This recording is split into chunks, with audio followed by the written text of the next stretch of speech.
Bruits with the bell, okay? Now, when we listen for rubs, we're going to listen over two organs where they commonly occur in the abdomen, the liver and the spleen, all right?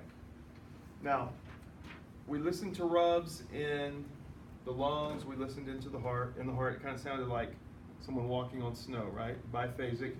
Same way here, okay? What do you think, in this case, again, we've got enough inflammation that there's inflammation of the parietal peritoneum, right? You're getting a rub. What do you think might cause that type of inflammation in the liver? No, that's all right. What's a pathology that might cause that inflammation?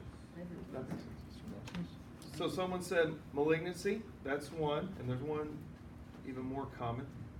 How about infection, right?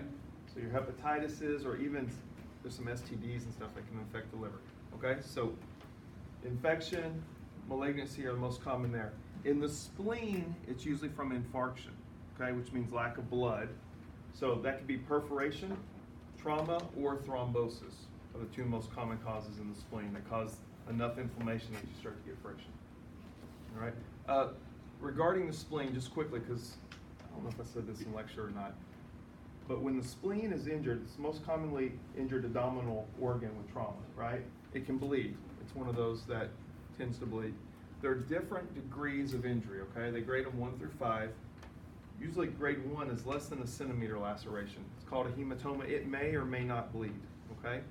Grade 2, it's 1 to 3 centimeters. Grade 3, 3 to 5. Grade 4 means 25% of the blood supply has been affected. Grade 5, all of it. All right, so grade 5, they're going into shock. They're bleeding out. Does that make sense? Grade 1, there's a laceration. It may not even bleed. So there's different degrees of injury to the spleen. Does that make sense? Because sometimes people think, oh, it's bleed. There's a laceration. They're bleeding out immediately. And others think, oh, it's not. It can be anywhere in that spectrum. Okay? So, all right. As we listen for rubs, we're going to listen on the costal margin. Where is the costal margin? What's that mean when I tell you that? The edges of the ribs. So I'm tracing his costal margin here. Does that make sense? So we're going to listen on the costal margin, the liver, mid-clavicular line. So here's his clavicle, right in the middle, come down, costal margin. Does that make sense? So that's where we're going to listen. And we know what rubs sound like from other parts of the body. So we listen right here. Now, do you expect to hear a rub in here today? Unlikely, unless there's some of those pathologies we talked about going on, right? But this is where we're going to listen. Now, the spleen, where do you think we're going to listen in the spleen? What position? Where are we going to listen? What's that? Is it more posterior?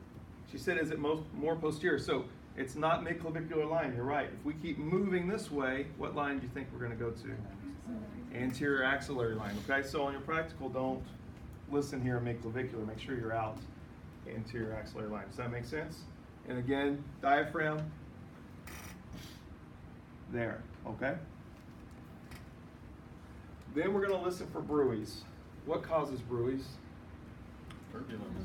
Turbulence, right? Turbulence in vessels. So generally, two things we've talked about a lot that can cause that turbulence. If the vessel's narrowed, what do we call that? Stenosis, right? Atherosclerosis, those type of things are common causes. And what's the other thing? Stenosis or? Now in the heart, if you have a murmur, it could be stenosis regurg.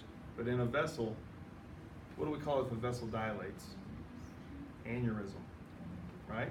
So aneurysm is kind of like that blood's coming through and it drops off the edge like a waterfall, right? And then the stenosis is almost like your lazy river. It narrows, you get rapids, you hear that. Both of those you hear, right?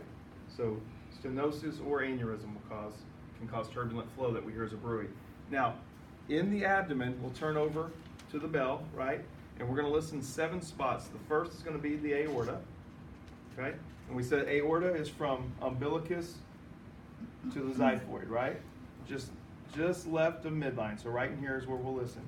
If you're listening for the aorta and you're down here, is that correct? No, right? It's already bifurcated. So aorta, then we're going to listen to the iliacs. Where are the iliacs?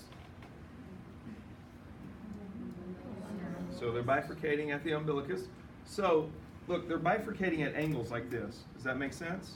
So, if you tell me you're listening to the iliacs and you're out here, is that correct? just lateral to the umbilicus? No, you've got to be lateral and inferior because they've bifurcated at this angle. Does that make sense? So 1, abdominal aorta, 2, 3, your 2 iliacs. Then you're going to listen to for the 2 renal arteries. That'll be 4 and 5, right? And then the femoral arteries at the femoral canal, 6 and 7, okay? And here today, I want you to listen to these first 5. Tell me, and on the practical, listen to these first 5 and tell me you would listen to the femorals. Does that make sense? So what are our 7 vascular listening spots? Aorta, 2 iliacs, 2 renals, 2 femorals, right? Those are our 7. We're listening for bruits. In these large vessels, if you hear a bruit, it's usually because of aneurysm. So earlier we talked about we were looking for something large and pulsating here, right? If we see that, then we want to listen and see if we hear a bruit. Does that make sense? All right, so go ahead, break up, listen for rubs and bruits.